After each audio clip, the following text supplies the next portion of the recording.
ऐसे जितने भी जनहित के सवाल हैं, जनहित से जुड़े हुए हैं, उन सब का निराकरण होगा। जहाँ कहीं भी जिस अधिकारी की जिस स्टेज पर कहीं भी कमी खामी रही है, वो उसके लिए जिम्मेवार होगा, उसमें कोई कमी नहीं छोड़ी जाएगी। माननीय न्यायालय भी इसमें है, सरकार भी पूरी सजग है। सरकार ने 2 बजट में इसमें कार्रवाई भी की है और जैसी जैसी जानकारी मिल रही है सरकारी स्तर पर, हमारे खुद के स्तर पर, उसकी पूरी कार्रवाई की जा रही है। इसमें कमी खामी नहीं रखे। आने वाले समय में ये विषय हमेशा के लिए समाप्त करने का विचार पूरा चल रहा है। एक लाइन सामने आई है, गहलोत सरकार, चौथी बार गहलोत सरकार, क्या टिप्पणी है? मन में ख्वाब रखना किसी बुरा नहीं है। ख्वाबों की पूर्ति होना या नहीं होना ये जनता और भगवान पे निर्भर करता है और उसका जवाब कांग्रेस पार्टी के अध्यक्ष गोविंद जी डोटासरा ने दे दिया। जब उन्होंने उसका जवाब दे दिया तो मैं तो ये कहता हूं, उससे आपको समझ जाना चाहिए कि कांग्रेस पार्टी की अंदरूनी खींचतान कितनी है। माननीय अशोक गहलोत जी के सामने मालवीय साहब और उनके समर्थक या जो भी लोग आए, उन्होंने जो भी नारे लगाए, हमने उस पर कोई एतराज नहीं, क्योंकि मांग करना, मन में ख्वाब रखना, प्रभु से प्रार्थना करना बुरा थोड़ी है। लेकिन जब उनके पार्टी के अध्यक्ष इसका तुरंत खंडन करे और महत्वाकांक्षी व्यक्तिगत पूजा को नकार दे, तो फिर उसमें जवाब स्वतः ही मिल गया। इसलिए मेरे को ज्यादा कमेंट्स की आवश्यकता नहीं है। परिपाटी रही, एक बार बीजेपी, एक बार कांग्रेस सरकार। आपकी परिपाटी का कहना नहीं रही है। एक समय के बाद परिपाटी बनी है और ये परिपाटी इस बार टूटेगी। इस बार जनता ने जो हमको 23 अप्रैल को सेवा का मौका दिया, 15 अप्रैल को मौका दिया, 23 अप्रैल को शपथ हुई।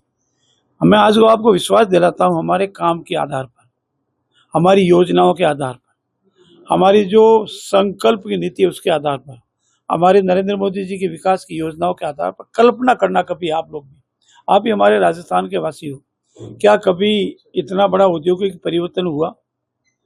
क्या कभी अभी जो आपने आपके मीडिया के मार्फत जो खबरें आई, राजस्थान का आर्थिक दृष्टि सुदृढ़ीकरण हुआ, 11वें जंप लगाकर 500 स्थान तक आए हैं? क्या औद्योगिक क्रांति का और जो सारे पानी के विवाद, चाहे यमुना जल समझौता हो, चाहे ERCP हो, चाहे हमारा इधर पूर्वी राजस्थान का विषय हो, ये सारे विवाद निपटाना और एक संकल्प के साथ काम करना, आम आदमी से संतुष्ट है। और मुझे पूर्ण विश्वास है कि हमारे काम, हमारी नीति, हमारी कथनी और करनी में अंतर नहीं होने और हमारे नेताओं के संकल्प, हम सब के कार्य, मेरे कार्यकर्ताओं के बलबूते पर कहता हूं, इस बार सरकार भाजपा की ही रिपीट होगी। सरकार जेडीए गए थे, जेडीयू का आवश्यक बैठक में क्या विषय था? चूंकि हमारे यहाँ विशेषकर मेरे क्षेत्र में और जोधपुर में जो फ्लैगशिप योजनाएं हैं, हमारे जो बजट के अनाउंसमेंट है, जोधपुर जिले से संबंधित है, उन योजनाओं की धरातल पर समीक्षा। और मैं आज आपके मार्फत कह सकता हूँ, यशस्वी मुख्यमंत्री जी का आभार व्यक्त करता हूँ। जो हमारी नांदरी रोड एक वर्षों से हमारे लिए नासूर बना हुआ था, इस बार वहाँ पानी नहीं आया, नाला बन गया। हमारा सालावास का जो नाला था, जहाँ डरबी में हमेशा पानी भरता था, इस बार पानी नहीं भरा, उसकी व्यवस्था करें। ऐसे सभी नाले, जैसे हमारा छोटा सा नाला रह गया झालामठ चौराहे पर पानी बहा है, तो उन सब की हमने समीक्षा की।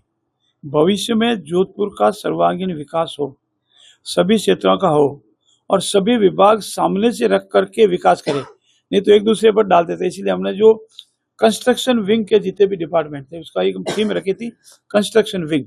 जो कंस्ट्रक्शन संबंधित जितने विभाग थे, उनकी सबकी बैठक की समीक्षा की और हम कोशिश करेंगे, सभी जनप्रतिनिधि और हमारे अधिकारी महीने 2 महीने 3 महीने, महीने 2 महीने 3 बैठेंगे और हमारी समीक्षा करेंगे कि जो काम, हमारा जो संकल्प है वो पूरा हो। मंत्री जी, पंचायत और निकाय के चुनाव सत्र शुरू हो रहा है 20 अगस्त से, किस तरह की तैयारियां हैं? कौन कौन से नए बिल भी आ रहे, बताए क्या क्या आने वाला सत्र हमारी 16वीं विधानसभा का सत्र 20 अगस्त 2026 से प्रारंभ होगा।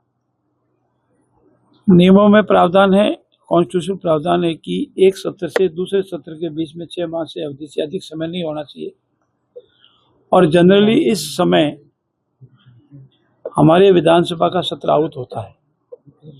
इस बार सबकी सहमति से 20 अगस्त सत्र का आउट किया गया है।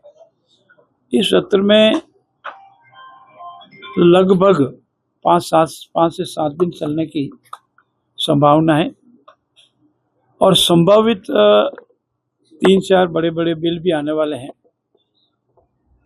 यूसीसी का बिल संभावित है, आने की संभावना है। हमारा जो खेजड़ी संरक्षण, जो अपने यहाँ से पहचानते हैं खेजड़ी के नाम से, जिसका हमने ट्री एक्ट के रूप में अध्ययन किया पूरे हिंदुस्तान में जितने भी एक्ट बने हुए हैं, हमारे जो पर्यावरण प्रेमी हैं, साधु संत है, और वर्तमान युग में पर्यावरण का संतुलन सबसे जरूरी है, ऐसा ट्री एक्ट भी बनाया है और उसके भी इस विधानसभा में आने की पूरी संभावना है। एक हमारे सीआरपीसी में राजस्थान स्टेट का अमेंडमेंट है, जो पहले सीआरपीसी था, अभी से न्याय संहिता है। उसमें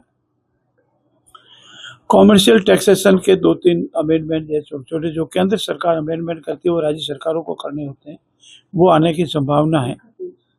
और बाकी विभिन्न विभागों में अपने अपने बिल जो संभावित है, उसका हमको कैबिनेट में कितने पुटअप होते हैं उसका अनुसार चलेगा। और अंतिम निर्णय जब हमारी बीएससी की बैठक होगी, जहाँ भी सर्वदलीय बैठक होती है, उसमें सर्वदलीय बैठक भी बुलाएंगे और हमारी बीएससी जो कमेटी है उसकी बैठक में भी एजेंडा उसमें तय होगा और अंतिम निर्णय वहाँ होगा। और वो सारा कार्य इस आने वाले 20 अगस्त से जो हमारा सत्र चलेगा उसमें पूरा होगा।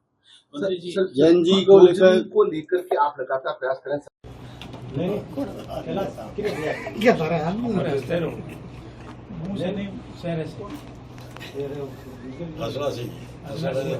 चेहरे पे मुस्कान होनी चाहिए। हाँ, शामिल होना